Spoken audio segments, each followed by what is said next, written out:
Ozali ebele owapi bondima kolanda magazine Nabino MK Buzz, pardon, MK Actu. Topé na chaîne Abino, mingi bolanda MK Buzz Télévision, na pesi bino mbote, bino balandi banso ya MK Buzz Télévision, P magazine oyo ya kitoko bolandaka, oyo wapi elobelaka bino maimanso matali mboka na biso. Actualité nyonso toyebaka na kolobela ngo na kati ya magazine oyo. Na pesi bino mbote lisusu ngawa bino Roger Bweya ya mukolo mwalelo lundi oyo wapi tokozala na baimboka poeti na kati ya plateau na nga na tongo na lelo nazali ngai moko te moko azali na nzela soki akomi tokoyeba susu na kotalisa ye tokoyeba na kolobela matali actualité ya mboka na biso na tondi botondi mingi tope matondo mingi na bandeko banso bazali kosunga biso ongambo ya masini nazali komona bongo réalisateur na ngai Fia Lungila pe oyo wapi azali kokumba yena assistance ezali bongo Seigneur Mobutu pe ndeko le Gaulois Ben na pesi pembote pona assistance na ye Didier Bokanja na banzi ete tokozala nayo pe awa na chaîne na biso MK Buzz Télévision ndenge nalobaki ete nazali ngai moko te nazali na moko abaimboka azali bongo molakisi obitelo likolo na kombo ya professeur Achille Bunjoko donc na banza ete oyo etalie mingi penza akoyeba na kotalisa manso soki oyo akobakisa ekozala ye akoyeba na kobakisa na oyo etali ye Petro zana mwana mboka Alain Bolojwa ndenge mozali komwana kiti wana nde ye esengela vanda soki akozala ekozala malamu mingi poete maimanso tokosola katikati no esika ekosenga pe makanisi maye ndenge nalobaki ete tokosola nde mboka ndenge momesano ezalaka na kati ya magazine oyo MK Actu na pesi mbote na moko wangai oyo wapi andimi nkasa ya mukolo mwalelo professeur Achille Bunjoko mbote na yo mbote ndeko nanga merci mingi na sepeli ndembo ya mbinga ana isengo makasi penza yo na ebi yo mingi te mais ba mususu na ebi bango parce que na sinayaka awa na chaîne oyo. En tout cas, félicitations à Moni P. Bibundeli, comme Kokoba, ils ont quand même esengo, ce qui signifie que Moussala, ils ont kende moi liboso. Merci beaucoup. Matono mingi wana ezali mbala yambo ndenge professeur Achille auti kotalisa ete ngai naye ezali mbala yambo te bana kokabola naye etando boye nde ekozala pona ngali susu libakuma lamu ayeba na koyanola na mituna nyangai oyo wapi na zaina yango mokolo mwalelo oyo bino baimboka bozali ko mituna pe bozaina bosenga ete bai wapi bazali balakisi tope bai politiki tope congolais nyonso oyo wapi azalina makanisi ya kopesa po ete mboka toyeba kaka na kotambo na likanisi moko te kasi makanisi ya bato banso topesa likanisi moko po ete mboka kende liboso ekozala malamu nde alobaki ete tokozala na Alain Bolojwa azali moi politique kiti bozali komona ezali ya ye na banza ete ye pe akozala na biso kasi oyo tozali na ye nde tokoyeba na kobanda na ye tokolingana no tobanda na oyo etali bongo professeur Achille azali nani pe asala nini tope asalaka nini. Merci na professeur Ndemoto Loba professeur ya ba université na tankisaka mingi na université pédagogique nationale na département ya sciences de l'information et de la communication. Peut-être au yebite na moni ba jana mbinumi balawa ba na département wana ça quand même esengo komona bango na pe na esengo ba yambanga donc na professeur à université ba recherche nanga mingi ezaka sur ce qu'on appelle espace public ezani l'espace ya masolo union surtout oyo etalaka intérêt etalaka politique ya mboka etalaka communication politique etalaka ndenge bato bazo loba sur la chose publique wana ya liboso ya mibale zalaka sur le numérique mon numérique peut envahir monde entier numérique et comme kokamba biso numérique ils ont ba poche na biso donc na tala kapé ba itinanga pe tala pe ndenge bato bazo consommer ba numérique wana ndenge bazo comme ça numérique et moto na moto et pas naïe ainsi de suite donc mingi za ba nani wana mi balé auto bengi sociologie de l'espace public parce que l'espace public il y a ba acteurs politiques il y a ba experts il y a ba médias il y a ba population maintenant sikoyo ba toi nyonso tout auto bengi ba acteurs ba zo faire circuler ba discours sur la vie il y a la vie publique maintenant on a ba discours wana au monde oyo alobi boya na ba polémique wana ezape na kati mais toko landela ba biloko wana nyonso tout ostali toko benga carrière ya iloko na iloko pour te dégager ba thématique générale to yeba OK ba lobi boyo ba sali mais tala orientation ainsi de suite toko ya liboso exal aspect critique ya mi balé et ozala aspect ya qualification ya biloko bazolo ba recherche nanga mingi eza na sens wana et eza na oyo to bing science de l'information et de la communication. Voilà l'essentiel de la présentation on a koloba sur moi-même sur la recherche on a salaka na université. Solo soki na yoki malamu na ndenge outi kotalisa oyo zalina oyo salaka ozali mingi na baye oyo wapi batele makapona kolakisa ndenge na lobi ete ozali mo lakisi ya tele ya likolo ya kolakisa lolenge kani esengeli koloba pe lolenge kani esengeli kolobisa na ndenge elongo bani parce que dans la communication tozana biloko ebele na kati ya communication kasi mingi soki tokoyoka communication au lokota la lingala eza nyonso oyo wapi esengeli bato bamona batanga bayoka nyonso wana au lokota la lingala ndenge nazali ko faciliter bato bayoka tomona kanakati wana ba oyo bakendaka pona koyeba na kopesa sango to pe balakisa moyi politique ba panzi sango lokola ba journaliste ata na domaine ya médecine pe ba communicateur to pe ba communicologue bango nyonso wana bazaka na kati ya biloko wana donc bolakisaka bato lolenge kani esengeli koloba pe koloba lolenge kani eza kaka koloba te na kolimbola voilà donc na kolimbola koloba na kolimbola et kotala ndenge ezokende donc makambo eza mwa ebele communication yango pe eza na étendu na champ moulayi donc depuis la famille même pour atteindre Dieu communication eza kaka wana voilà pona batu be bavana na kati ya lisanga soki communication ezali te ekozala kokoso wana ezali yo tokolinga pe to koloba mingi pe oyo etali yo na oyo ozali lokola molakisi maye wapi osali kasi yambo ete tokoma kote kuna tokolingana tozwa likambo oyo ezali kobetisa bato mitu ya kosakana te oyo etali bongo constitution na biso oyo wapi bayimboka po ete thématique oyo uta poso moleki elongo na fia lungila ndenge tozali kosalela yango tolingi to yeba nanu makanisi ya balakisi ya bayi politique kolongola nanu ba sentiment oyo bayi politique bazali kokumba biso po bino balakisi nde botisaka bayi politique mais bayi politique ba botisaka balakisi te bino tango bozali kobota bango bozali kolakisa bango mai esengeli bayeba na kosala pe ba lengenge ne esengeli basalela yango kasi na kolata kazaka na bango bayi politique batenga maka mingi penza kasi bino lokwa balakisi lelo tolinga to solola na yo mingi penza na oyo etali pe constitution na to pe mbeko likunzi po bino balakisi ne ba memisi biso pe bangambo ebele po ete tango tokomona na kati oyo ezali kopesa biso kokoso eza d'abord le côté la li falancé oyo botie wana virgule eloba makambo mosusu point eloba makambo mosusu point virgule tango kaka bino bandaka loba biloko wana moto abongi mais le côté la lingala point virgule toyebaka soko tie point tosuki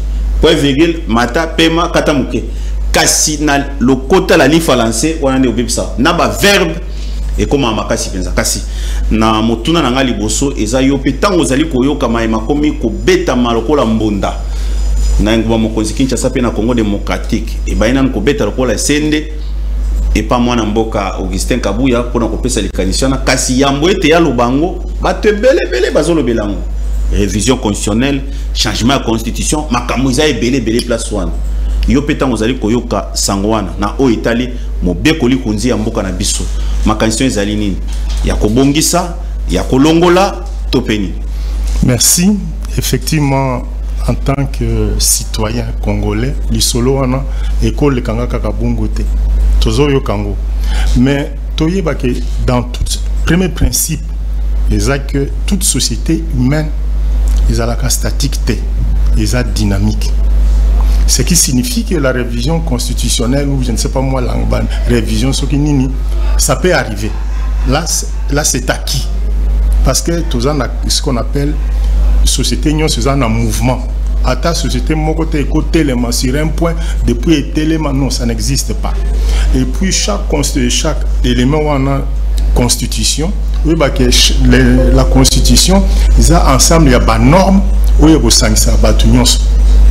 a des normes supérieures, oui, il y a mais chaque constitution, sur l'histoire, ils ont lié la période où ils ont besoin où la période où et Babylone, ils ont donc, le principe de l'Ibosso, c'est que comme ils ont un cadre dynamique, c'est que révision ou je ne sais pas quoi, et que ça là. Ça, c'est un. Mais maintenant, sur l'aspect politique, on a un principe plus ou moins philosophique. Que chaque société est à un mouvement, chaque société est un changement. Surtout l'animal, ça c'est exactement, ça c'est un. Mais si pour tout ça, il faut étudier les paramètres épelés. Les paramètres épelés, les paramètres, il y a opportunité, les paramètres, il y a temps, les paramètres, ainsi de suite. Mais ils ont net kaka au Fungola, guerre moussou dans les pays. Sotali opportunité, il y a Oyo Basengiwana. Pourquoi? Parce que en fait, on va quand même dire que RDC, entre changement ou révision constitutionnelle et Oyo Tozanango déjà comme problème. Donc on a les alinettes kakabazo baksa sous problème moussous. À telle enseigne que le problème est commis et belé à résoudre. Il y a un problème existentiel, il y a territoire. Vous savez que territoire, problème Tozanango, c'est un problème très important. Boubaki sur ce problème existentiel, il y a constitution. Mais maintenant, ce qu'on a dit, opportunité. Qu'est-ce qui est beaucoup plus important et qu'est-ce qui est urgent? Donc, on toko loba, qu'est-ce qui est urgent, qu'est-ce qui est important? Est-ce que Togundana est école ou alors Tokende na révision constitutionnelle? Parce que pour nous rebondir la école dans le cadre, il y a par exemple il y a guerre et Sengaka bisounon sur toute chaîne, il y a corps social et à la soudée de l'élite, les corps intermédiaires jusqu'à la population. Tu vois que non voilà période Oyo, tout en la période de Bitumba, il faudrait que bisou tout Sangana pour que les pays ne puissent pas être fracturés, fragmentés. C'est très important. C'est une grande lutte. Et cette lutte, et mon ananetka, ou ils ont mon ananetka, ils ont guerre. Makasi. Ça, c'est un. Maintenant, au lieu que soit changement de constitution, soit révision constitutionnelle. Donc, déjà à l'intérieur, on crée des sous-sous fragmentation, moussous. Donc une autre guerre parce que Batutu, Bakozala, Naïde Mokote. Maintenant, qu'est-ce que, comme Isaac n'a cadre politique, nous allons entrer dans des positions partisanes. Lorsque tu recotes en position partisane, entre la guerre et la guerre Oyo territoriale, si je peux m'exprimer comme ça, na Oyo, il y a constitution. Au même moment, tu fais chantier, tu fais guerre et belé à la fois. Est-ce que tu as des ressources intellectuelles, morales, éthiques, tout ça, tout ce que vous voulez là, pour nous baguer à la fois? Parce que lorsque nous entrons dans la dimension politique, la politique, il y a une dimension à division. Il y a un problème à constitution, c'est que tu vas kabwana. Mais maintenant, tu vas kabwana. Mais tu as une guerre territoriale, c'est que tu as est-ce que tu as une longue ou bien tu as une. Donc il y a tout ça. Donc il faut total la paix, opportunité. moi, et là, comme c'est comme ça, il y a non, voilà, ils ont testament mémoriel. Mais dans ce testament mémoriel, il y a plusieurs éléments à la fois. Il n'y a pas que il y a constitution, le testament mémoriel. Le testament mémoriel, bah, discours, il y a fait Étienne. Bah, moi, bah, élément, ils ont ébélé dans le testament. Il n'y a pas que révision constitutionnelle, mais pourquoi bah, ça les rebelles au Mouzoute?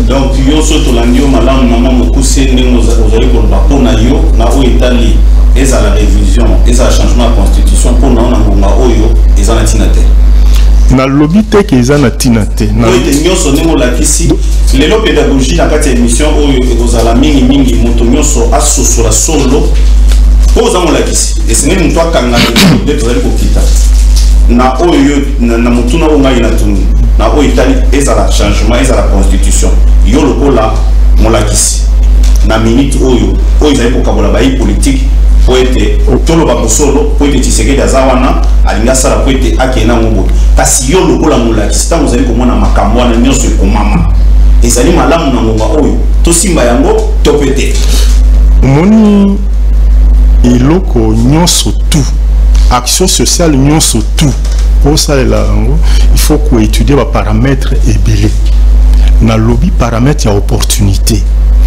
les lots RDC et Zali sous menace de désintégration menace wana eza simplement na STT c'est partout à travers tous les pays et lo wana je crois que moto tout a yebi Zela na continué mon mouké parce qu'ils ont mon mouké. Ok. Lorsque on veut mener des actions politiques, ça la kaba échelle. Il y a Liboso, yango. Il y a mi balé, yango. Il y a mi sato, yango. Maintenant, au tali opportunité, au tali pondération dans chaque élément. Oyo. Et qu'on conduire par rapport à la population, par rapport à un moment où il y a donc c'est très important. Surtout Babylone, surtout au moment que Babylone comme sous net des histoires hasardeuses. Donc c'est d'abord l'existence de la RDC. Voilà. Na pesona numbote pe matono mingi na konima kasa na ngai atako lelo ezali mbala ya moyema na koya na ya mbayo na plateau na ngai kasi ngai loba mopanyisa mo ezali mbala liboso te na yebayo po tozali moyi politique na tondo botondi atako onimi kasa na ngai na leta soki te toyebi nzela ezali pokoso makambo ezali ebele na pesona numbote. Oui, en tout cas mbote ndeko na ngai mbote na co-débatteur mbote na balandi. Merci pour l'opportunité, mais surtout désolé pour le retard. Il y a eu un petit souci, je crois que ça place à Olobela mais et ça dit que Nako m'a un peu en retard, désolé. Oui, bien, nous c'est ça n'est pas na yo mona ngala bolojo. Soko lomoli kazaka na mai politique, vous avez na mai congolais solo. Ah, donc tu as la politicien, la congolais. Allez bolojo ezala nini? Mais tant vous avez congolais au débat allez bolojo et ça la c'est mon mine. Ah, donc na olo baba na sengi bino moi bolimi si pona tango et ça la biso kitoko makasi. Kasi wana ki congolais. Ya mwa peka ki politicien. Na tondi otondi. Ba politicien ba senga bolimi c'était menga senga. Kasi on est de place to linga mwana mboka le bolojo. Émission na esi te tamso ba yenga ba to sisi.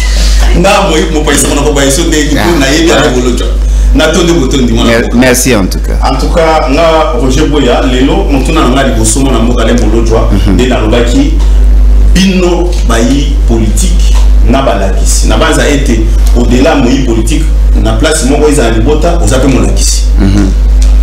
Vous allez au Solama et Matali politique, mingi, au bêta, au c'était dans Matali sur la plateforme sous biso banso to koleka Congo kotika.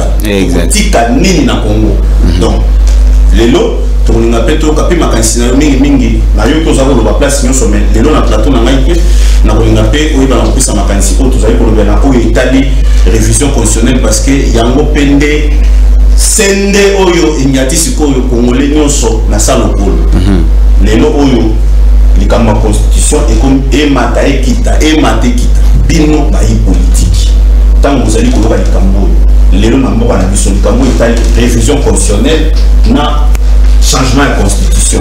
Na monga oyo, moi na mboka le boloto. Ezali na mutuya topete. Soki ezali na mutuya, pona nini? Soki ezali na mutuya te, pona nini? Bon, na otu kolanda co-débatteur nangai. Apparemment, dans son approche, elle a une tendance sociologique. Il doit être sociologue. Moi, je suis sociologue, nabiso économiste. Tout ça, manière nabiso à réfléchir, na politologue et tout ça. Nous avons notre manière de réfléchir parce que bateau baza en face nabiso. Oh, be bazolanda biso bana posa to pesa bango likanisi na biso. Mais pas sinanga lelo ezali, nous sommes en train de réfléchir sur rien à part ba déclaration. Et là on est ezangaki bateau bazu initiative ya changer ou ya réviser constitution base à la claire. Nous voulons réviser telle disposition et voici le draft ou le bauche, il y a ce que nous voulons faire. Parce que vous avez des dispositions, on a 229 articles dans la Constitution. Ce qui va ici, voilà, nous voulons changer la Constitution et voici la Constitution que nous proposons. Ou sinon, nous voulons réviser certaines dispositions et voici. Parce que le raisonnement a il faut fan sur un document. Mais Bisso toujours réfléchit sur les sauts d'humeur. Au lieu que ça, 7 émissions avec 7 acteurs de l'Union sacrée. Chacun donne son point de vue et chacun soulève une question par rapport à la Constitution qui ne cadre même pas avec les autres. Bafandi, réfléchir, ils veulent réviser ou changer la Constitution, partager en ce moment-là, même le raisonnement la biso est rationnel. Mais où est le idée à réviser, à changer, éviter ceux qui va réviser, ceux qui va changer, il n'y a aucun document où ils ont ça l'objet analyse. Voilà pourquoi vous trouvez Ndegonabiso, mon co-débatteur, Aza copé sa kaka principe. Il peut même pas entrer en profondeur pour éviter l'initiative Nabango. Ils veulent faire quoi? Éviter. Nous sommes à point. Parce que bateau bazuli kanisiwana bana mayele ya okokate. Pour ceux qui va qui na mayele ya okoka. Les logo benga ba ça l'engagement simple. Voilà, nous sommes en face de telles situations à pays. Nous pensons que pour que ces problèmes soient résolus, on doit toucher telle disposition de la Constitution. En ce moment-là, elle a la sociologue, elle a la politologue, elle a l'économiste, elle a la politicien. Moutou nyonso a ça la débat moko rationnel sur fond d'une approche de gouvernance. Mais l'autre a une approche à gouvernance. Notre limite changer Constitution pour respecter le testament à Papa Nabiso. Mais franchement, c'est comme quelqu'un qui peut dire à son voisin, voilà, je dois casser le mur mitoyen parce que papa n'a avant qu'on fasse bagina bouka. Nous avons besoin que le mur mitoyen, il y a eu moté, il y a battu mi balé. Au moins, Moutafan dit non, voilà, nous voulons respecter le mot d'ordre d'Etienne Tshisekedi et il faut tout changer constitution. Alors, moi je me pose la question, quelle est la place d'Etienne Tshisekedi dans ma vie ou dans mon combat politique? Parce que moi je ne crois pas en Etienne Tshisekedi. Alors pourquoi je dois accepter que Bino doit respecter le mot d'ordre naïe entre le mot d'ordre d'Etienne Tshisekedi et la constitution Toponani? Ça apparaît ridicule, hein? Et ça bima vraiment ridicule. Biso batoyo to yebi ndenge ba analysera ndenge ba sala la gouvernance. Nous sommes en train de nous focaliser sur les déclarations, propos captieux de gens au Bazali même pas éclairés. Et nous devons faire des débats. Je dois passer de télévision en télévision. Si on pose la question, quelle est la pertinence de ce que vous proposez? Il n'y a pas de pertinence. Quelle est l'opportunité? Il n'y a pas d'opportunité. Nous sommes en train de naviguer à vue là. Et ce n'est pas intéressant. Il y a un moni, tant on a la ligne de Gonabiso à Zoroloba. Oui, par rapport à la situation en Bogalelo, il est nécessaire de tout réviser, tout changer de condition parce que ce n'est pas une priorité. Effectivement, ce n'est pas une priorité pour nous. Mais Bino Bato Boza en face, Boebisabiso, quelle est la démarche que vous avez menée sur le plan de la gouvernance qui est bloquée par les dispositions de la Constitution? Avez-vous l'intention de construire un pont et la Constitution vous l'a interdit? Avez-vous l'intention de desservir en eau potable, en électricité et la Constitution vous l'a interdit? Avez-vous l'intention de créer des emplois pour la population? Constitution Pekisi. Avez-vous l'intention de faire la guerre? Constitution Pekisi. Avez-vous l'intention de défendre l'intégrité territoriale? Constitution Pekisi. Si oui, en ce moment-là, le débat devient sérieux. Mais à oh non, nous voulons respecter. Et puis, le co-débatteur Nanga s'est insisté sur un autre fait. Mais Etienne Tshisekedi Alobaki, Mboke Koufi Pona Moyibi. Ça aussi, c'est un testament. Il faut combattre le voleur. Apparemment, les voleurs ils sont caressés dans l'essence de poil. Etienne Tshisekedi Alobaki, je crois ceux qui aiment Alobaki, Alobaki, le peuple d'abord. Apparemment, ce peuple d'abord était aussi un testament. Mais pourquoi ce testament-là, Bozo Koukako appliqué? La seule chose où il y a le bagui Nabino, c'est de réviser la constitution. C'est quand même pas sérieux de la part, il y a bateau, Tozomona, Batoka, Bakabouya et consorts qui nous lancent dans ces débats stériles qui ne va rien apporter, rien solutionner, parce qu'au-delà de tout, cette constitution est une formule, c'est un modèle trouvé justement pour mettre fin à la crise de légitimité, la crise des guerres qu'il y avait avant l'avènement Nalango. Alors maintenant là, quel est le problème que cette constitution que vous préconisez et qu'on apporte l'élo? Quel est le problème congolais qui assaille la population, le pays aujourd'hui, qui sera solutionné grâce à une nouvelle constitution? C'est pas sérieux. Voilà, pour la mboka Alain Bolodjoa amoni ete ezali na motuya te na eleko oyo tolobela makambo wana soki bokolobela ngo boyoki ndenge makalisi na ye ayebi na kopesa professeur Achille olobi kamoko ya mes respects professeur côté na zui maloba ya mwana mboka Alain Bolodjoa alobi ete likambo ya opportunité na eleko parce que azumi maloba na ya onde agembeli nango akiti nango pona loba ete olobi kalisi malamu kasi yo tango zo ba likambo opportunité ba yi politique musu ba lekaki awa lelo mbulo zali na yango soki yo lelo koloba ke ezali opportunité okoleka oyo pa kuya awoloba kaka lingala wana moko eza opportunité tokofanda kana eloko oyo biso banza tokozala po lobi ekozala yo topende kwa lelo akozala mokonzi ye pa kozala kana eloko oyo bayi oyo bakotelemela ye ça sera pas opportun tokoba bongo topeza eloko ke soki tomoni eloko eza malamu te tobongisi na sepena makanisa lobi soki bayana likambo batie na mesa koloba ete nzeta fufunde na mona ke asko tolongola nzeta fufu to chali bende libaya tolongoli wana tokobando discuter mais koloba kaka mbala moko ete toyeba na kosimba mubeko likunzi yazali komona place wana mwa mbilinga kasi yo pe ndela zonge pa ina pona koloba ete na oyo etali opportunité ningo banda kolobela wana opportunité ozali kozela eza lolenge kani mboke kufa yo leka tope 5 générations leka nde bango bayo simba yango. Tout à fait. Il est à rebondir dans le testament parce que au moins il va s'aller fixation sur un élément. Wana c'est déjà problématique. Fixation sur un élément constitution. Alors que Étienne a légué dans le testament c'est très important. Et deuxièmement, à ok, quel que soit ce que vous donnez un cahier de charges. Concrètement, c'est quoi? Est-ce que c'est la révision ou c'est la modification? Donc c'est très clair. C'est-à-dire qu'en ce moment-là, c'est quoi? Quand nous entrons dans notre document ou non, nous avons un référentiel qui peut nous permettre effectivement de débattre. Au moment où le tuninga, j'ai remarqué qu'il n'a que sur le plan des principes. Pourquoi? Parce que exactement, je ne sais pas sur quoi tabler. Exactement, c'est quand même compliqué. Donc, on a les années de caca, tout le bas, un ballot d'essai. Tout maintenant, qu'est-ce que les gens vont dire et après, on va ajuster les comportements politiques, la conduite politique. Mais aussi, ce que nous devons savoir est que les changements existent. C'est normal. Dynamique sociale et Zalaka, c'est normal.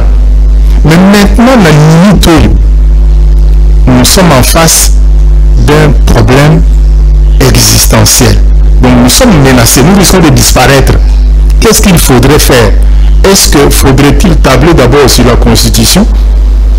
ou alors sur la menace existante. C'est très important, c'est-à-dire que ce qu'on dit ma question au commun, effectivement qu'il y a un élément important sur lequel on doit d'abord insister, et finalement constitution comment n'est un problème résiduel.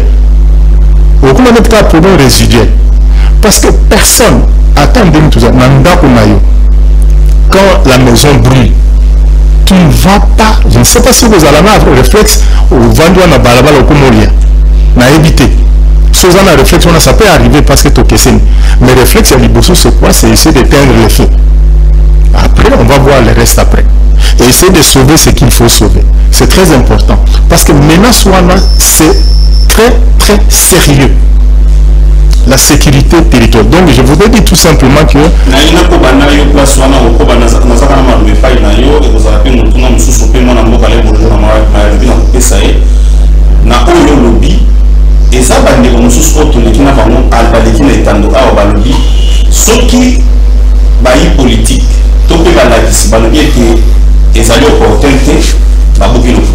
politique opportunité na place nous sommes pas bavani ba ko opportunité pour na batia eloko au bout de la place so yo était mo kana biso to zaina bitumba so to ba bitumba ba bité bitumba to zaina eteni moko oyo wapi ko pekisa te to koba ba ko biso na ko ba ete soki pour na ko ba ete ko bongola to pe ko longola mo pe ko likunzi oyo wana ndeko pekisa ezali lokuta ezali kanisete bayi politique baso bayebi ete constitution oyo ezali na bapasi ebele bapesaki ndakisa koloba ete neti na oyo etali président de la république na gouvernement moto oyo azali na limbisa ebele ezali na gouvernement et non président de la république po azali na makoki kutu te ya koyeba na kolongola ye bapesaki bandakisa koloba ete ministre ya portefeuille ezalaki biloko mosusu akona sala akomi kobloke esali kokoso nyonso eza nini babatele na kati ya mobeko likuzi nde esengeli koyeba na kobongisa biloko wana po ete biloko ezonga na lima kote kuna ntango ozali koyoka na mabe ezali wapi nazongela na iloko moko lobi ke congolais tout il faut alongola ngo na motu na ye. Cette histoire ya koloba ke guerre eza parti, c'est quand même grave, c'est très grave. Est-ce que vraiment on peut convaincre que ce qui nous sapina yo ezoki donc nous tournons non je suis tranquille les hommes sapi na éviter c'est possible mais nga ce qui nous sapina ezoki na éviter que non voilà nazana kokoso nous sapina ezipota donc eloko wana ya kokabola la RDC en deux compartiments oyo parti à ouest ils sont tranquilles parti à est bangonde bazana problème biso wato vous voyez déjà et le cohésion est ruiné. Comme cohésion est ruiné, c'est que ça pose un problème très sérieux.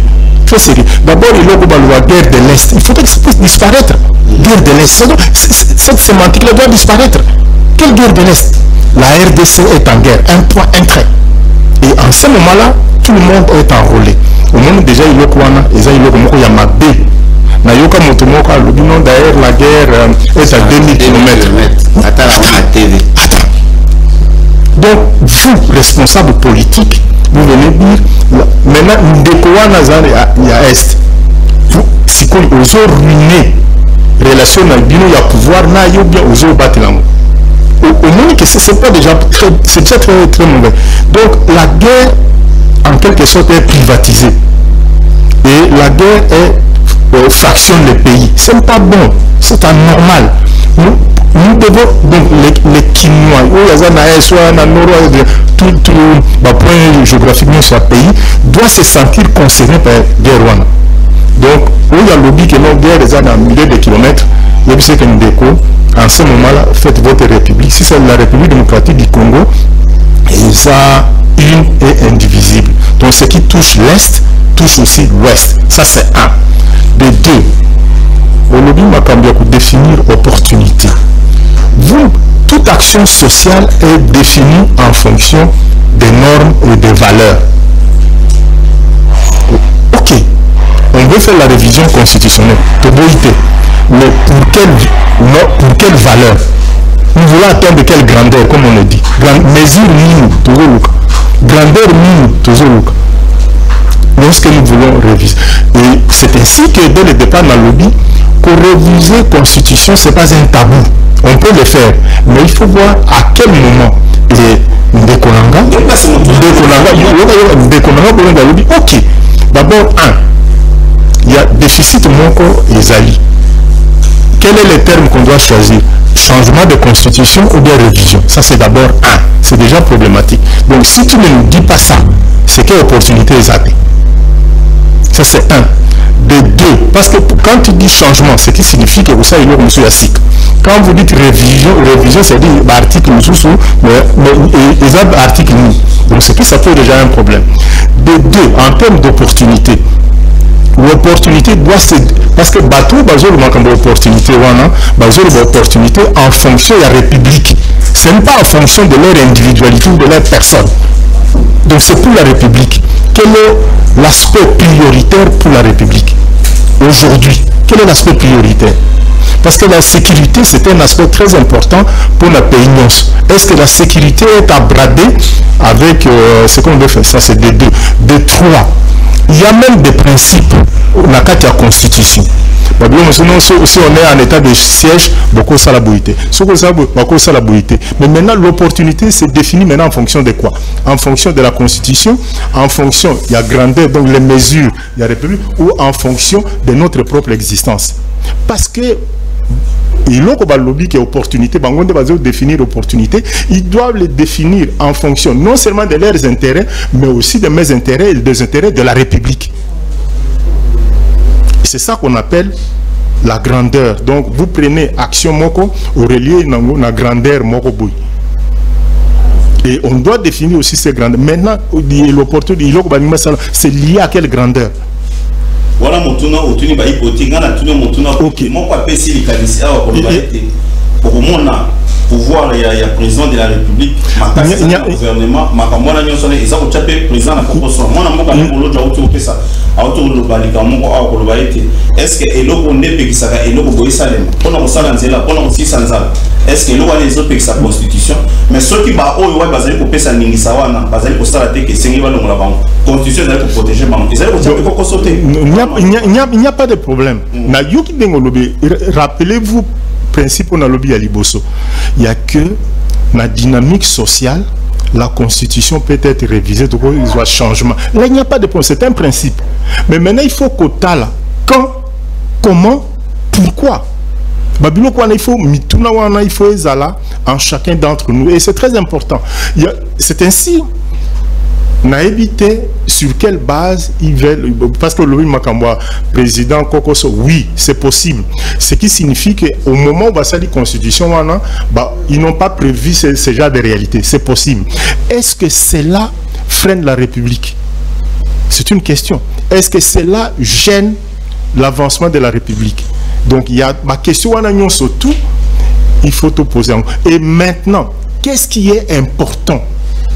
Est-ce que pendant tout ce temps, action sous il y a gouvernance et ça la maquité malgré la constitution, malgré la constitution, Babylone, monsieur ça la maquité.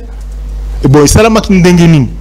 C'est aussi des questions. Alain Bolodjoa, Marabongo Kawayo, na oyo otukotalisa na koloba ete makambo mususu oyo esengela ibosala et constitution de flexibilité.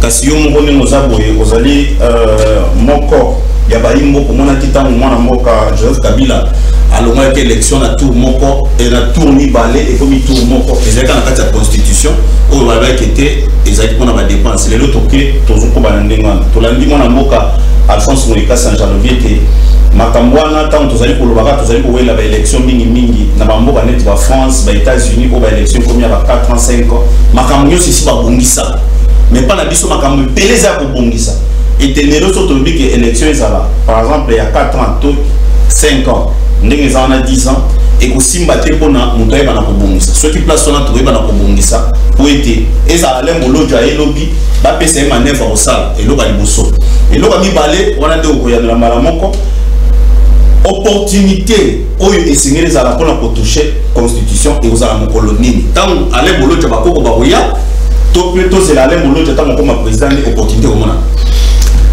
Bon, il y a un jour tous dans la même difficulté, nous réfléchissons sur rien. Je crois avoir été assez clair.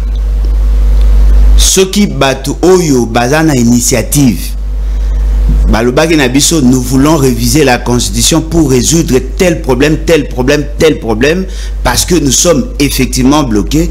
En ce moment-là, les débats allaient changer. Bateau Bazana pouvoir n'ont pas le droit de changer la constitution. Ça, c'est clair. Alors, Félix Tshisekedi Aza, président de la République, d'après ce qu'on nous dit chaque jour. D'après ce qu'on nous dit chaque jour. Boyemba Rabino tout que fait, c'est que président. Mais quand douter na maël nangate on a posé là on a lobby. Alamuki na tongo papa na okene classe batuni mwana nani tata mkonzo ekolo na yebite so webise ke baye bisakabini mais yoga rational bisao mwana nga kanza yonde mutokela masese mwana nga ba poser question sur Père Noël abi que Père Noël existe. Est-ce que le quoi ya lobby il faut nga pena loba que Père Noël existe? Moi je ne crois pas à l'existence de Père Noël, mais moi na muki azo croire nango. Moni, tous ont la même capacité à perception. Et là, ils ont livré, Félix Tshisekedi, je suppose qu'il est président. Alors, Alobaki, ils ont douté qu'il est président. Parce que Alobaki, je suppose, ils ont dit que c'est long. Mais aux autres, on a peu de minutes. Pour réagir. Ok. Alors, Félix Tshisekedi, en tant que président, Nego Lobaka, Azali n'a pouvoir au ESAC conféré par la Constitution.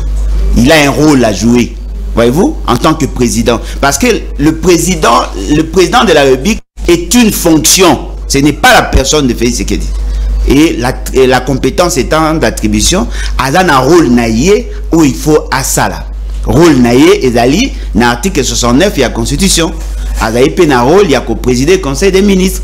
Azali a un rôle, il y a qu'au élaborer avec le gouvernement le programme de gouvernance. Azali a un rôle, il y a qu'au ça la suivi et évaluation. Azali peut un rôle, il y a qu'au sanctionner. Mais il y a qu'au contre ça, il y a Premier ministre. Vous voyez ce rôle-là, Azali batache au Bapesanaï.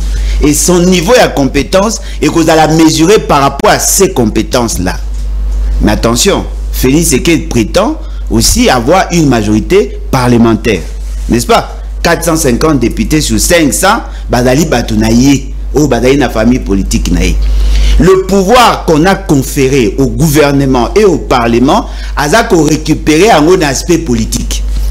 Le fait qu'il est président, bien que de fait, Adali, détenteur d'une fameuse majorité parlementaire, il a la plénitude du pouvoir exécutif. Vrai ou faux?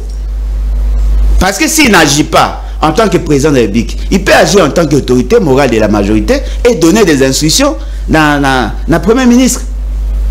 Alors, qu'est-ce qui lui échappe? Et là, on y a Zanangote. S'il veut faire partie un ministre, il va contresigner avec la personne nommée par lui. S'il veut faire partie la première ministre, il peut jouer avec le Parlement. Alors, il a la plénitude du pouvoir. C'est lui qui nomme les magistrats. C'est lui qui les révoque. C'est lui qui nomme les généraux, les autres officiers militaires. C'est lui qui les révoque. C'est lui qui nomme les services spécialisés, ANER, DEMIAP, DGM, tout. C'est lui qui nomme et c'est lui qui révoque. C'est lui qui nomme les mandataires publics, c'est lui qui les révoque. S'il est bloqué sur le plan institutionnel et sur le plan fonction président de la République, il peut décanter la situation en tant qu'autorité dite morale de la majorité parlementaire. Pouvoir nino yazo zanga pour ça. Parce que dans la Bible que si Félix Tshisekedi était compétent, il allait poser des actes en faveur de l'État. Prenons l'exemple. On nous ressent chaque jour que Félix Tshisekedi a un bilan positif. Mais comment qu'on soit bilan positif avec une constitution qui le bloque? À une initiative, il y a programme à 100 jours. Qui les gelou?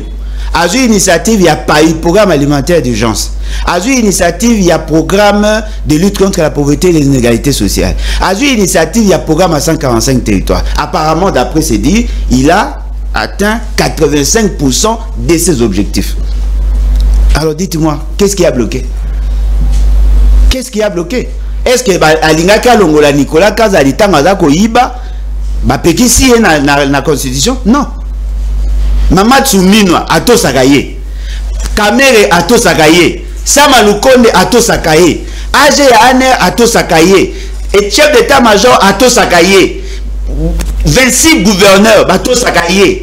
L'administration publique, ministère de la fonction publique Ato Sakaye. Dites-moi, qu'est-ce qui lui manque pour qu'Aloba qui veut avoir plus de pouvoir? Vous savez quoi? Le pouvoir est factionné en trois. Le pouvoir exécutif, le pouvoir législatif, le pouvoir judiciaire. Qui peut prendre le risque de me dire qu'il y a un pouvoir qui échappe à Félix Tshisekedi? Mais si vous avez déjà les trois pouvoirs dans l'État, le pouvoir à l'Ikolo, parce qu'au-delà du pouvoir dans l'État, il n'y a pas un autre pouvoir. Qu'est-ce qui ne marche pas? Le problème est que il y a une adéquation entre la fonction du président et le profit de la personne de Félix Tshisekedi. C'est ce que les gens ne veulent pas dire. C'est-à-dire que match mais sélectionneur a sali équipe Mabé, a sali formation Mabé, a sali système de jeu Mabé, équipe pour la bombe, équipe pour la bobité, équipe ils ont mené toko chabi.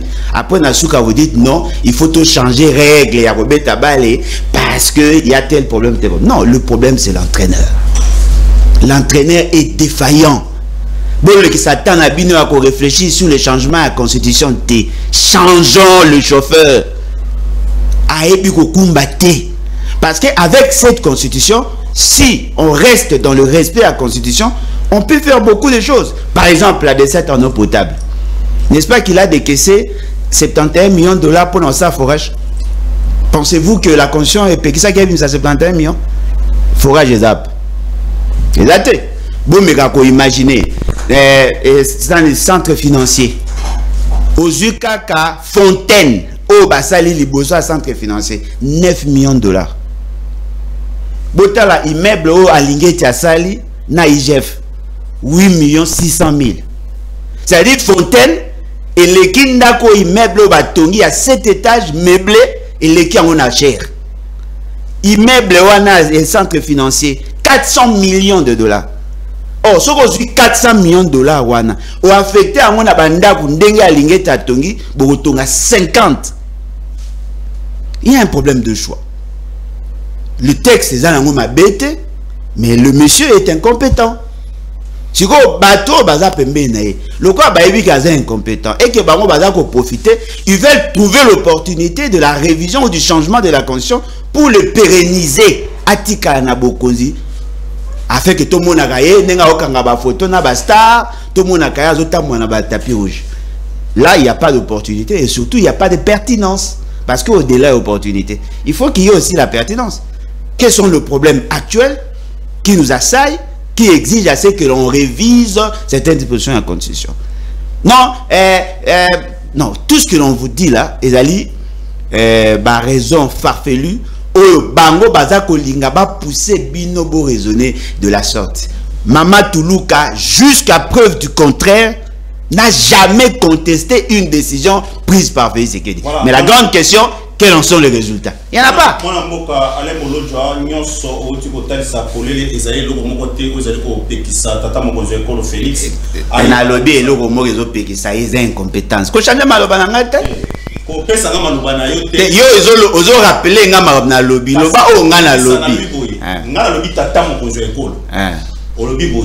Tata mokonzo ekolo nangonga o eza eloko moko te ekopekisa asala o ya boko sala fona ba si il a la compétence constitution il a constitution te ah mais ko dénaturer maloba nanga oyo za moyi politique na za mo palisa oh mais ozo bandela maloba nanga mozozo maloba na yo tena kati le bac la constitution ils a kopekisa yete asa musala mais loko te tata mokonzo ekolo mobeko likunzi ezali kopekisa yete ah loko bongisi to yoka te boso ba yebo mobeko likunzi le bac eloko moko te zo pekisa ye ngana lobi eloko ezo pekisa ye za incompétence eloko tozo beleza likamwe mobeko likunzi bongo te tenga lo ba nyoso to ba na mobeko na compétent na ba petite motuna ngai evandi na mobeko likunzi mama na likamwe nga yo pesine bandakisa oyo kotisi wana ndenga na mimaki wana na likamwe tali mobeko likunzi c'est quoi mais là tu le comprendre c'est déjà toke siko na motuna place yo o uti kolobana na likamwe opportunité dans ba ke opportunité ça tes des compétences ni ozali kolo Tolongola sikoyo Félix Antoine Tshisekedi Tshilombo kwa mokonzi. Yo alengolo. Mais c'est Tolongoli le problème est résolu. C'est Tolongoli le problème est Malembe to kede te mutuna ngana na tuni to bandi pesa malamu ya. C'est bon. Soki Tolongoli ye na mobeko lipunzi oyo tozali na yango. Na pesi ndakisa awa ba professeur a commis président. Et na lobi ale bolo joko pesa ngana mutu mususu te. Tenga ju professeur. Ngana pesa ngana pesa mutuna. Ale bolo joko mutaka mokozo ekolo. Oyo wakasana mobeko lipunzi oyo ezali kosenga na ete ndenge ba débat mutu salema mikolo ya koloba ete na kati ya constitution bazali kosenga ete soki kokoso ezali na mwa eteni ya bato oyo wapi bazali kobenga ba dekona biso ya ba tricher bango ba dekona biso ya Rwanda bakangi bango place moko wana bakoki kopesa bango eteni ya mabele na tango wana pona yo le boloto e kozala malamu wana ndo ba liboso te mambelo ga liboso te ndeko na to za sérieux si ça motuna te bon mais ate bon mais ate yo ngapi na ko bunga yebisa ngai yo tanga na constitution mituna na ngai mituna ezali pa na ngai ah yo bagi ko pesa réponse bon na poser ka question na bato ba Hollanda bo yebisa nga bo tanga na constitution ba lobi ke soki ba Rwanda ba sengi mabe to pesa bon na disposition ça c'est déjà une fausseté. Ça sert à rien de raisonner, de réfléchir sur quelque chose qui est athée. C'est un vide. Oh, mais est-ce que la Constitution... Attendez. Est-ce que la Constitution a interdit à Félix Tshisekedi de faire la guerre contre le Rwanda? Est-ce que la Constitution a interdit à Félix Tshisekedi de matisa Kitayamboka? Est-ce que la Constitution est péquissée na Félix Tshisekedi a zoaba soda ba service spécialisé à traiter ba malam? Est-ce que la Constitution est péquissée na Félix Tshisekedi à rompre ba relation avec le Rwanda? Non. La Constitution lui confère le pouvoir de le faire, mais lui il est incompétent. Voilà. Professeur, mon amour à l'Embolojwa a lobby na tata mo ekolo ete azali kokokate na mayo azali ko sala topé azali kokokate ko sala tata mo ekolo. Pona ye na makanisi na ndenga pesi kolandisa mambeko lipunzi za eloko moko te zali kopekisa ye motuna wana nazali kozongela mwe pa na yo pe loko mulakisi soki otanga ka mobeko lipunzi wana na oyo tangi parce que tisiko eza d'actualité te na baye union sacrée ezali moto na moto azali kopesa makanisi loko bino balakisi balakisi babimie belé oyo wa bazali koloba ete esengeli constitution baye bana kosimba ba musuku to bandaka on depuis kala koloba ete constitution ezali malamu te malamoko oyo beti sende ezatan Kabuya, secrétaire de l'IDPS, a émis dans le bango à la seconde et bien sous ma moussou. Yo pe le kola mwana mboka alembolo jalobi, o ezali ko pesa libaku et pas Félix Antoine Tshisekedi Tshilombo kwa tata mkozo ekolo ezali azali ko kokate mbeko likunzi ezali sumuté. Ngai on a ce qu'on appelle position partisane parce que lui est politique. Donc je n'entre pas sur ces débats-là, sur les termes de compétences, de ceci, non, parce que je n'entre pas là-dedans. Mais je dis tout simplement que on peut faire l'arrêt sur image. Totali ndenge tubandi, ndenge tozo kende, nand isika tozali sikoyo. Est-ce que on doit faire une fixation sur cet aspect-là? Dans la lobby, fixation wana, ils ont biaisé. Ils ont biaisé. Nakolo bate que non, le président de la République a salé le côté. Nakolo ba yeloko wanate. Parce que nous avons pas critère mususu d'appréciation. Nous avons pas critère mususu il y a jugement. Mais ce que j'ai dit sur l'aspect de la constitution, je continue à vous dire ceci, que dans l'évolution de la société, Babyloko Mususu et Kopesa Kokoso, il faut changer. Ça peut arriver. On ne peut pas arrêter la dynamique sociale. Mais pour l'instant, je ne vois pas. Parce que l'énergie wana tozo perdre est belée d'abord pour venir discuter de ça. Énergie wana oyo tozo gaspiller pour l'instant, on pouvait côté énergie wana na makambo mususu. C'est vrai, il y a certaines dispositions qui ne sont pas en état. C'est possible. C'est possible. Mais le problème c'est que au moment où ça effrite ce qu'on appelle la cohésion. la cohésion nationale. Là, on doit faire attention. Si nous avons un problème qui fait effriter la cohésion nationale en ce moment-ci, ça devient très dangereux. Parce que dans le moment où nous avons besoin de la cohésion wana.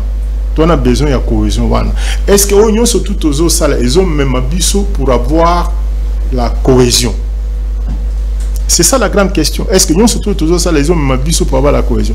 Moi, je suis de ceux qui disent il faudrait que certaines choses, la chaîne où nous sommes tous chaîne moulaï, où ils ont mettre biso ensemble, il faut tout bon sango. Et qu'au bon sango, c'est avec des actions concrètes. Des actions concrètes. Il ne faut pas que ça soit dilué.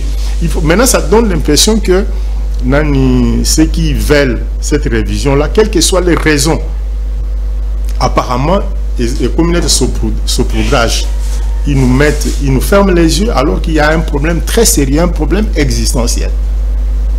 Je sais que dans le parcours, il y a pays Nabiso.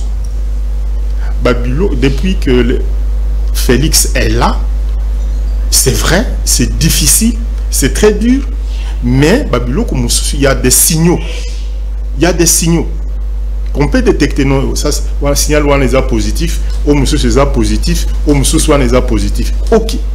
On n'a pas dit qu'il est arrivé à Yacoub Bongsanyo, c'est compliqué. On n'a pas dit ça. Donc c'est ainsi que je ne peux pas dire que non, il n'a pas fait ou il a fait. Non. Mais on voit que, parce qu'il n'y a aucun pays au monde où vous allez dire non, voilà, Bango Bakoka, non, ça n'existe pas. Parce que le développement, c'est aussi une tension qu'on n'atteint jamais. Donc c'est un élément de tension qu'on n'atteint jamais.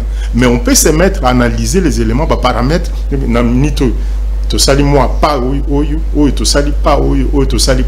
et c'est très important. Surtout permet à ce que cohésion et vanda, cohésion et kendeliboso. Donc c'est que j'insiste parce que ça, si tozangi, ceux qui tozangi cohésion wana avec cet élément de qu'on appelle la révision constitutionnelle ou bien changement de constitution, parce qu'il est fracturé du sous mboka alors que nous avons déjà un problème. Nous avons déjà un problème à résoudre. Je pense que la meilleure chose à faire maintenant, toutes nos énergies doivent converger vers la consolidation. Il y a cohésion, voir l'élément OYU. Et ça, il y a bien été, essayer de les colmater pour qu'on avance. Et c'est très important. Et c'est notre part à nous tous. Na OYU. Net ko débattre à le bolo, oui. Donc, c'est-à-dire que Oyazana pouvoir doit suivre ce qu'il dit. Ayoka, et puis après, à Mitala. Dit, allez, Bolonjo a dit ça. Ok, je rentre à moi-même. Ngai, Baction, Ngai, Oyonazo, Sal. Est-ce que il a raison ou il a tort? Parce que même dans la Bible, on vous dit que votre ennemi a de la place.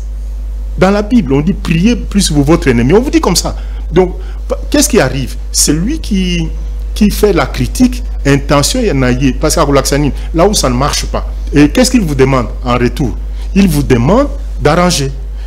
Et il est même beaucoup plus important que Oyo, compagnon Nayo, qui ne fait que vous applaudir.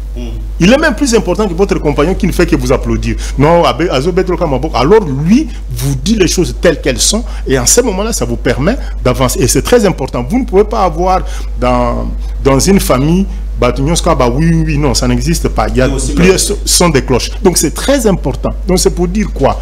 C'est pour dire que il faudrait qu'ils prennent tous les arguments de ceux qui disent que c'est inopportun.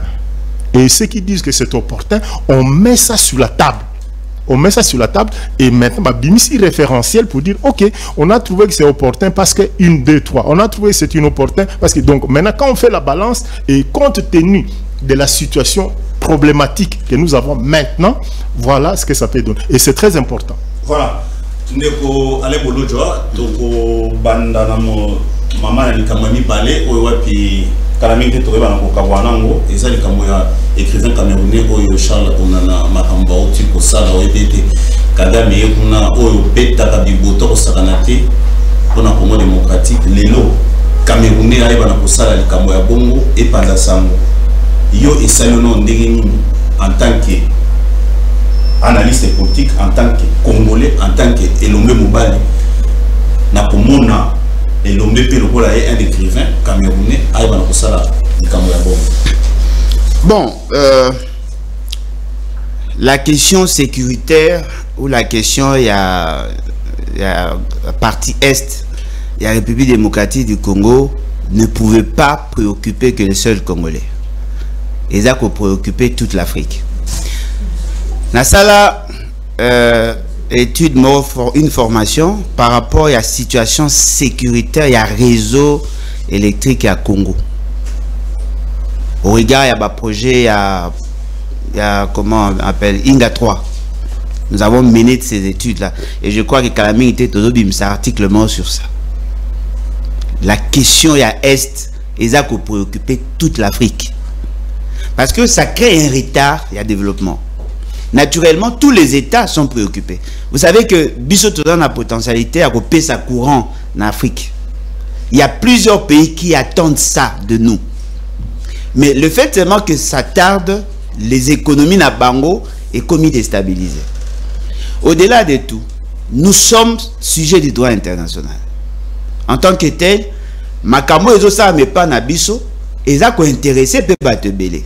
Net Charles Nana a commis un livre naé pour dénoncer ce qui s'était passé. Parce que dans le cadre, il y a un postulat développé par le Rwanda, c'est la France qui serait derrière la situation à génocide en 1994. Et c'est ce qui a été vendu.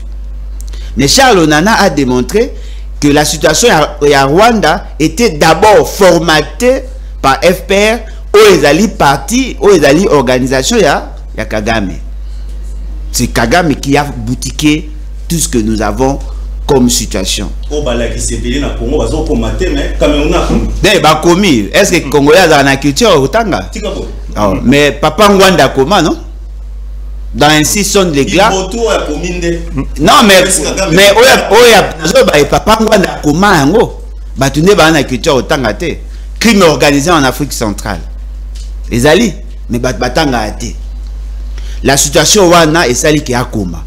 Peut-être qu'il n'avait pas l'intention de nous soutenir, nous. Parce que sur le livre, la tendance allait plutôt dans le sens de dédouaner la France. Mais ce qu'il a dit, il a beaucoup d'éléments d'information où Tchekuna est préoccupé et déranger les intérêts à Rwanda. Mais je tiens à vous dire, au stade actuel, Charles Nana, devant la justice française, ne gagnera pas. Alors, gagner, parce que les Français.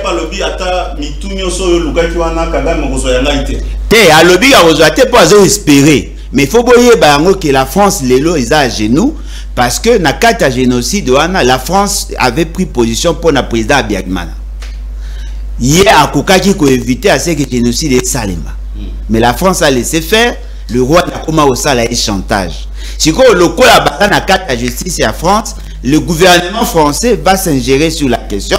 Ils vont donner des orientations dans le sens pour protéger l'intérêt à Rwanda. Ce n'est pas ça le problème. Nous l'encourageons, nous le soutenons.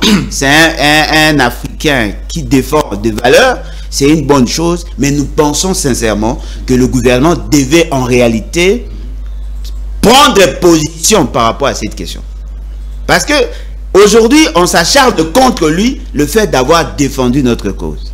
Le gouvernement Nabiso préfère aller Kocha Mingi l'accent sur le Biloko Eza à côté au lieu de défendre la cause nationale. Donc, un ami, l'ennemi de notre ennemi devait en réalité être notre ami. Il faut tout Lukato accompagner et tout soutenir pour qu'ensemble tout continue. Au-delà de ça, il faudrait aussi encourager les actions qui sont menées par d'autres Congolais. Parce qu'ils ne donnent pas l'impression qu'il est le seul. Non, il y a des gens qui se sont battus pour ces pays, mais apparemment, ensemble, n'est pas leur reconnaître cette qualité. Vous savez tout ça pourquoi? Parce que ceux qui sont au pouvoir sont co-responsables de ce qui nous arrive aujourd'hui. Bango Moro Bazana ba ramification avec le Rwanda. Bazako Linga ko porter à cœur la question. Parce que le professeur Aloba que le mot est très important. Il n'y a pas de guerre au Congo. C'est à 2000 km. Et vous savez, quand vous prenez la géographie Afrique, si vous dites à 2000 km, ils vont boire à Bino dans l'océan Indien. C'est-à-dire qu'il n'y a pas de guerre au Congo. Et puis, ce qui est grave, Batala Ango na TV. C'est-à-dire qu'ils ne sont pas préoccupés. C'est lui qui a dit ça. C'est l'IGF, Alingeti. C'est lui qui a dit ça. C'est le directeur de cabinet de Félix Tshisekedi. C'est quand même gravissime. Alors, dites-moi, comment un tel gouvernement qui considère que la question sécuritaire, la question de l'Est et la question bango, il ne faut pas négliger, la binosco bozo c'est la bango va réagir. Bango réagit parce que bango mo ba comprendre mambe ça matin. Voilà, position ya mon amboka Lembolo Joana ou Itali Charles Onana, a outi kotal ça a été solo à Sali Malamu kasi ezali makambo. Ezala epene nazali bo abeta biboto ya nyonso pas Kagame.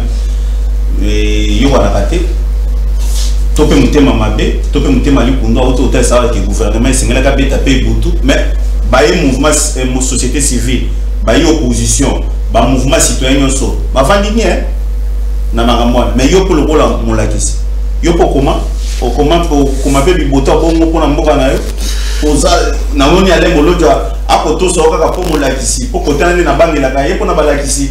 Non mais causa professeur est facile. Tu n'as fait ce qui a réussi sa vie. Oh, professeur. Merci. Donc Nassina commis moi et belé des livres sous ces eaux bima. D'ici là, Nazaka na plateau, j'avais dit que les drames, c'est que la guerre en République démocratique du Congo n'est pas un problème public. Batubaganga, mais quand j'ai commencé à démontrer, ils m'ont donné raison. Parce que pour que ça devienne un problème public,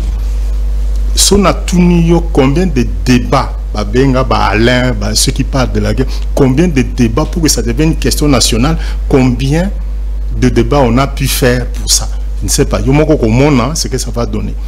Donc, mais maintenant, les problèmes de Charles Onana.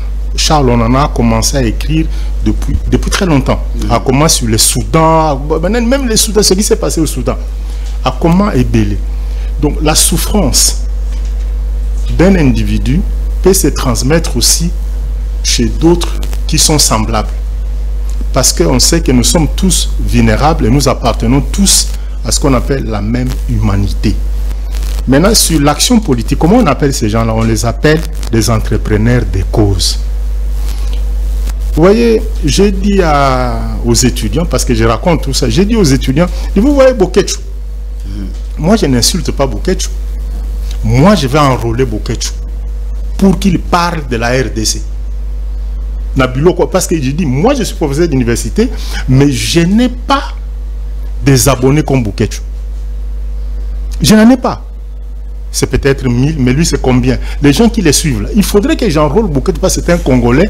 Mais c'est que toi tu deviens entrepreneur pour diffuser idée, il y a défense, il y a pays Nabiso. Donc pour revenir à Charles Onana, qui est entrepreneur des causes, c'est comme ça qu'on les appelle. Ici nous sommes dans ce qu'on appelle la promotion de l'exotisme. À lobby Kengwanda Koma Babilokwan, oui. Mais quelle est la circulation, la diffusion Yabaïdé? Je vais par une histoire très simple qui me choque. Ministère de la Jeunesse et, je crois, éveil patriotique, si je ne m'abuse pas. Nouvelle citoyenneté. Nouvelle citoyenneté. Éducation nationale et éveil patriotique. Le contenu de l'éveil patriotique est Zanini. Contenu à nouvelle citoyenneté est Zanini. C'est entre autres élever la conscience du Congolais pour la défense de la patrie. Vous voyez déjà ce que ça donne. Donc c'est pour dire qu'il faudrait qu'il y ait beaucoup d'entrepreneurs des causes comme des Charles Onana. J'avais écrit un petit papier là parce qu'à un certain moment, voilà comment un Congolais peut, un Camerounais, comment il peut s'occuper de ce qui se... Mais oui, l'humanité appartient à nous tous. Au contraire, il faut encourager ces Camerounais là qui deviennent entrepreneurs de causes, qui viennent même qui cherchent même à nous réveiller nous-mêmes qui dormons. Donc ces entrepreneurs de causes, il faut les multiplier. Ça c'est un, et pour les multiplier, il y a l'action de l'État. Il y a l'action de l'État. Et ensuite, il faut qu'on quitte ce qu'on appelle la promotion exotique, c'est-à-dire qu'on ne fait que la promotion de ceux qui sont de l'extérieur. Vous pensez que la parole d'Alain, moi je l'ai déjà suivi, je vais lui dire des choses après là. au début de la guerre. Ils ont dit non, voilà, nous devons être ensemble, on doit se retrouver. Vous pensez que c'est une mauvaise pensée? Mais comment on a fait pour faire circuler cette pensée-là? Qui a déjà appelé Alain là pour lui dire, ok, quand tu dis que il faudrait qu'on recherche la cohésion, il faudrait qu'on recherche, qu'est-ce qu'on fait? Parce que les pays ici nous appartiennent tous. Donc il faudrait... La RDC souffre de ce côté-là parce que même quand vous voyez, on revient toujours sur l'histoire de FDLR. Sur les marchés, on est inaudible. Les marchés nationaux et les marchés internationaux, on est inaudible. Merci. Voilà, Toko Nasuka, il y a émission, pardon, Mokolo Lelo, Malouba Lelo, il y a moi qui te va ça. Alain Bolojwa matondo mingi na banza ete mbala eboya sima au bon satan ko ete lenge la batango makasi côté wanande na ba confrère na ngai belé on a tuna bango par rapport à discipline ya mwana mboka Alain Bolojwa côté kuna babi ko bangela ka ete ya to sarata mwana mboka na tonde ko tondi so ozana loba 2 secondes pour urbanisme. Oui, en tout cas merci pour l'opportunité, merci na professeur. Je pense que tout ce que nous avons dit, que ce soit par rapport à le rêve fou, il y a bateau, Baza Kolinga au changer de constitution, que ce soit la question sécuritaire avec l'implication de notre frère africain Charles Onana, il n'y a qu'une seule chose que nous devons tous comprendre. Effectivement, nous défendons tous les valeurs. Biso bao to boy changement à la constitution. Na bateau baza ko condamner l'implication à Rwanda ou la responsabilité à Rwanda par rapport à la question sécuritaire dans la partie est. Nous défendons un système de valeurs et ce système de valeurs doit être pérennisé dans le temps. Soko moni loko amabe lo ba ko sepe na ngote ozabia. Na félicité bandero nyonso ya I2PS o batele meli idée à révision et changement à constitution. Voilà. Merci.